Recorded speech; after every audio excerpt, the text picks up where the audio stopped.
Hi friends, today we are going to discuss about lithosphere part 2.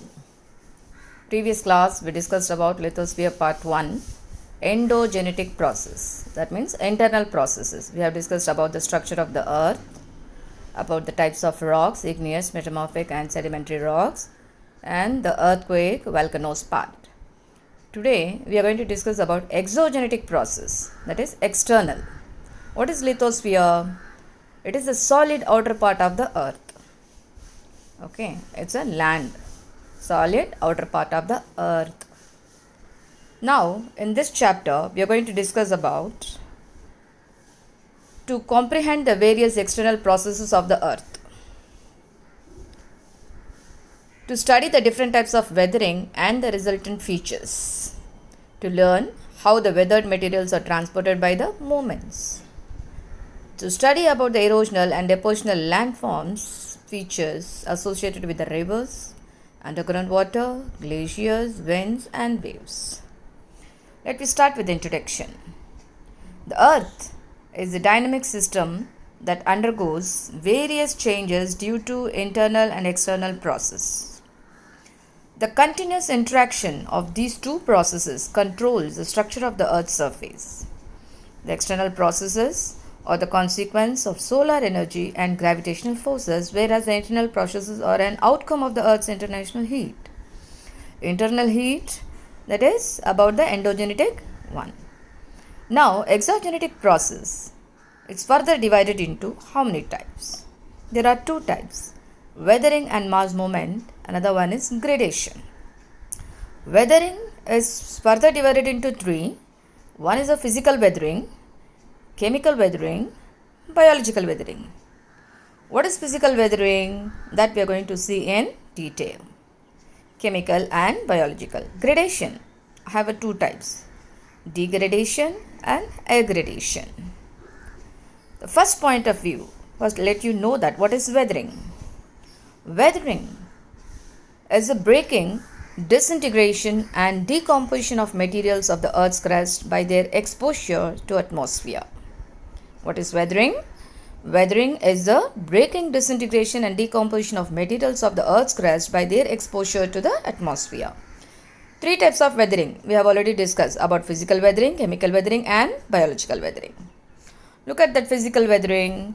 It is the breakdown of rocks without changing their chemical composition through the action of physical forces.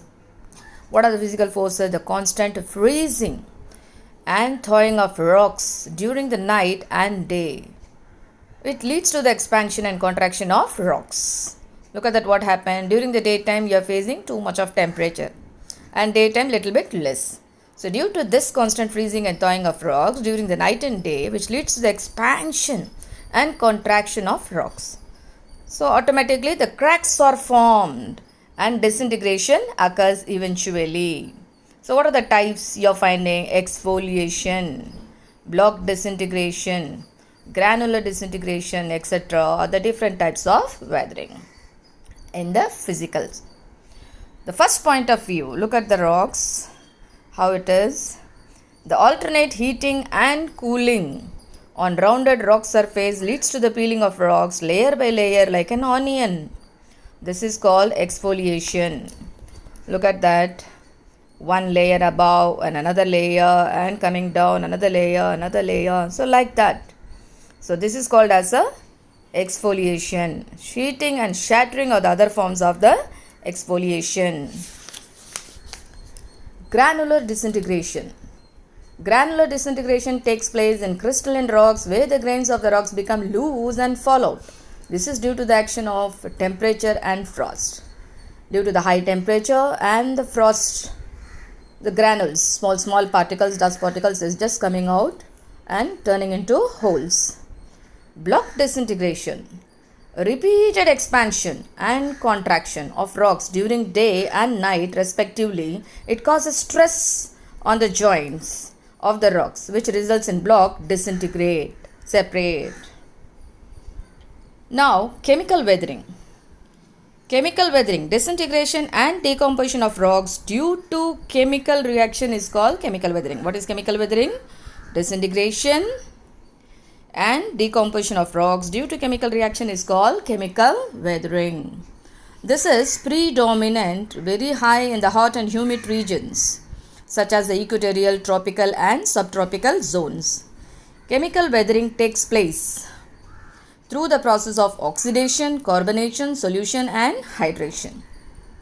Chemical weathering takes place through the process of oxidation, carbonation, solution and hydration.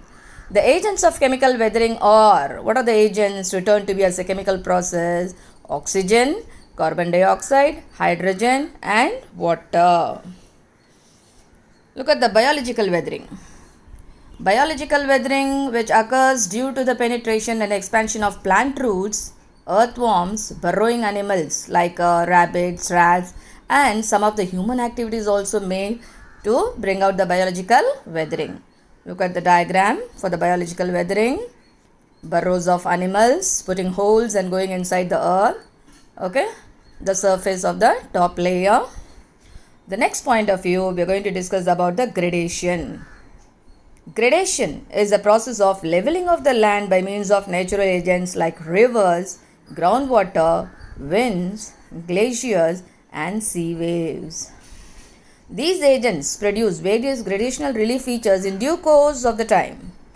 Gradation takes place in two ways. What are the two different ways? Degradation and aggradation. Degradation and aggradation. Gradation, or otherwise we call as a denudation. What is the definition for that? It is a leveling, wearing down of the land surface by various natural agents. What is denudation? It is a leveling, wearing down of the land surface by various natural agents. Aggradation. What is that? It is building up of landforms due to the natural agents. Degradation. It is eroding of land surface. Look at the formula. What is gradation? Equal to erosion plus transportation plus deposition. What is gradation? Erosion, transportation and deposition. Look at the diagram. From where it starts. Source. Where is the source of the river? It's from the mountain. It's a source of the river, upper course. And when in between, middle course when it comes, it will turn to be as the tributaries and the distributaries. Tributaries, it is one of the main river, from the main river when it goes out to the other area to join that main river again. But distributaries, once it is separated, it's not going to be joined in a main river. Example for the tributary is the Bhavani river in Kaveri. Kollidam is the example for the distributary. Again, it's not joining in a main river. Lower course. This is another. Finally, where it enters, it forms the meanders. Okay, meanders, oxbow lake area. So designs where you're just finding like lake, oxbow lake. Finally, it enters to the sea. Lower course. So this is the meteorology you're finding in a types of river course. Agents of gradation. First point of view, you're discussing about running water. What is the running water? River. What we have discussed in figure now. The work of running water, river, is the most extensive among all the other agents of gradation. Rivers originate at higher landforms like mountains. Higher landforms like mountains, hills, and plateaus that receives water from various sources like the rain, glaciers, from the ice, okay, springs, lakes, etc. The place where the river originates is called its source. Where it originates, it's called source, and where it joins the sea is known as mouth. So this is about the rivers, where it starts from the mountains or from the hills or from the lakes. It starts, originates, it's called as the source. And where it joins finally in the sea, it is called as a mouth. So course of the river. Rivers generally originate from the mountains and end in sea or lake, we have learned. The whole path that a river flows through is called as a course. The course of a river is divided into three types. One is the upper course, that is from where it is getting eroded. Okay, the middle course, it's a transporting where has to go either in a tributary or in a distributary, and it is forming in a different shapes. Transporting, okay, traveling from the hills or the mountains, it is transporting to where has to go. That is middle course. The lower course, finally, it is depositing in one area. The rivers are getting deposited in finally in the sea, in the mouth. The first point of view is the upper course. Erosion, as we have learned, upper course is the erosion. Erosion is the most dominant action of river in the upper course. From the upper course, the source. Okay. So the land features which is carved by a river in its upper course are V-shaped valley, gorges, canyons, rapids, potholes, spurs and waterfalls. I'll show in the next page. We have a diagram for this. All these different types of valleys you can able to identify. This is your canyons and this is for your rapids and this is for your V-shaped valley, gorge. The different manures you are just finding in that. This is the potholes, how you are just getting a holes in that. This is meanders and Oxbow Lake we call. And finally we are talking about estuary and the delta, how it is getting transport. So here the middle course, second point of view. The river enters the plain in its middle course. The volume of water increases with the influence of many tributaries and thus increases the load of the river. Thus the predominant action of river is called as a transportation. The river in the middle course which develops some typical landforms like alluvial flats, then that is alluvial soil bed, floodplains, meanders, Oxbow Lake, which we have seen in the figures now. Finally, the lower course. The river moving downstream across a broad level plain is loaded with the debris brought down from its upper and middle courses. It develops typical landforms like delta and estuary. What is delta? Here you are finding is a triangular shaped low-lying area formed by the river and its mouth. It's called delta. Estuary. Estuary is formed where the rivers meet the sea. Deposition of silt by the river is not possible here in the estuaries like delta, as if the waves keep on eroding the deposits. Example in India, river Narmada and Tapti. It's the west flowing rivers of India.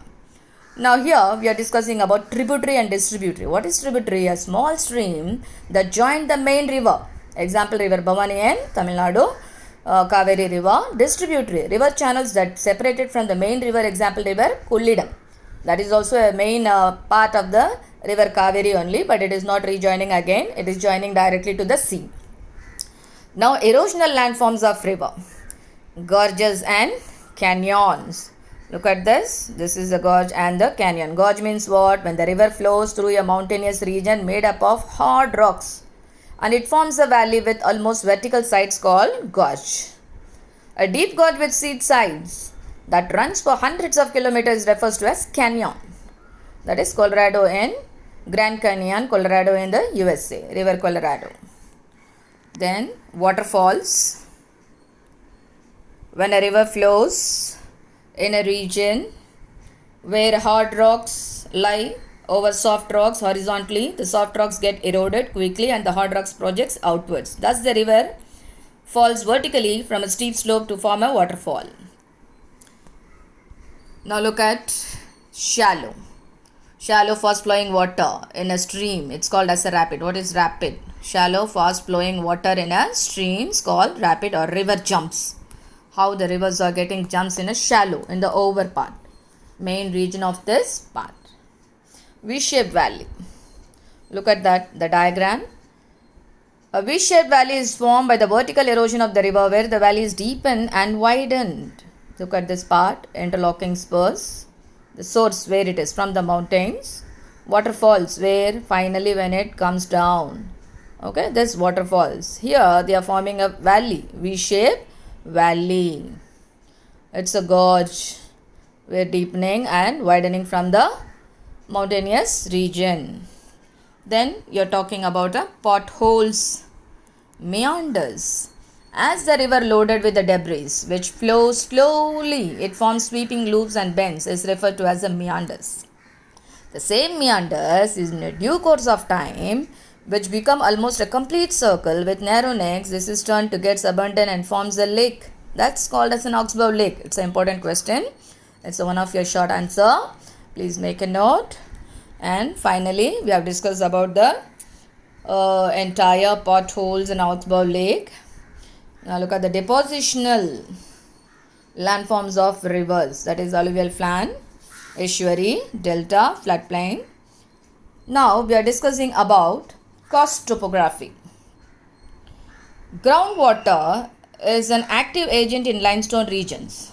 Groundwater, it's an active agent in limestone region. Karst topography is formed due to the dissolution of soluble rocks such as limestone, dolomite and gypsum.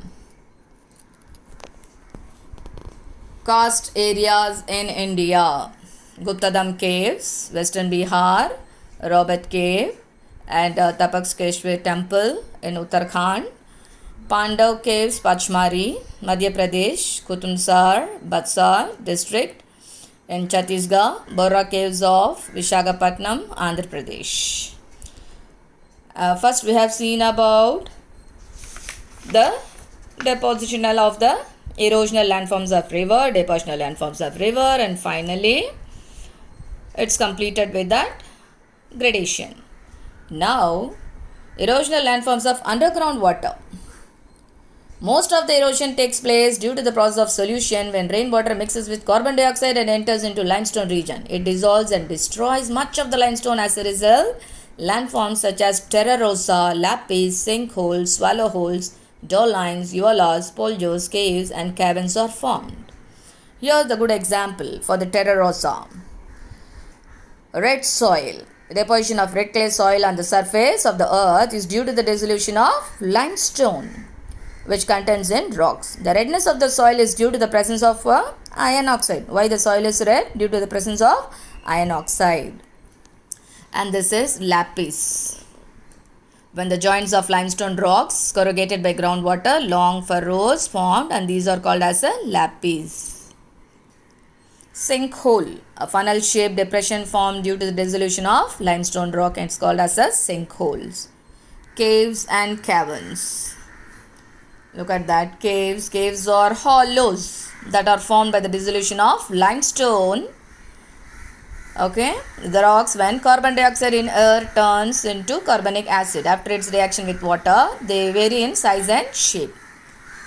This is your caves. The next point of view is about glaciers. A glacier is a large mass of ice that moves slowly over the land from its place of accumulation. It is also known as a river of ice. About this, erosional landforms of the glacier and the pyramidical peak cirque, RT, pyramidal peak, U-shaped, hanging valley. Look at the diagram for the hanging valley, how it has been just forming a hanging valley. Now look at that: Jord, moraines, drumlins, basket, outwash plains. Depositional landforms of the wind. We are going to discuss even about the wind. All these Inselbergs, transverse and dunes, sand dunes, longitudinal dunes. About this loess. The term loess refers to the deposits of fine silt and porous sand over the vast region. About the waves, due to the waves, how it is just getting erode. All these are sea stack and sea arc, how it is forming, wave cut platforms. Depositional landforms of waves, beach, bars, etc. And finally, it shows you about the spit, how it is just getting dis. Spits are common in the mouths of the estuaries. Like example, Kakinada spit in Andhra Pradesh. Thank you, friends. The rest other video clips of the expansion of those things you can see in other video clip. Thank you.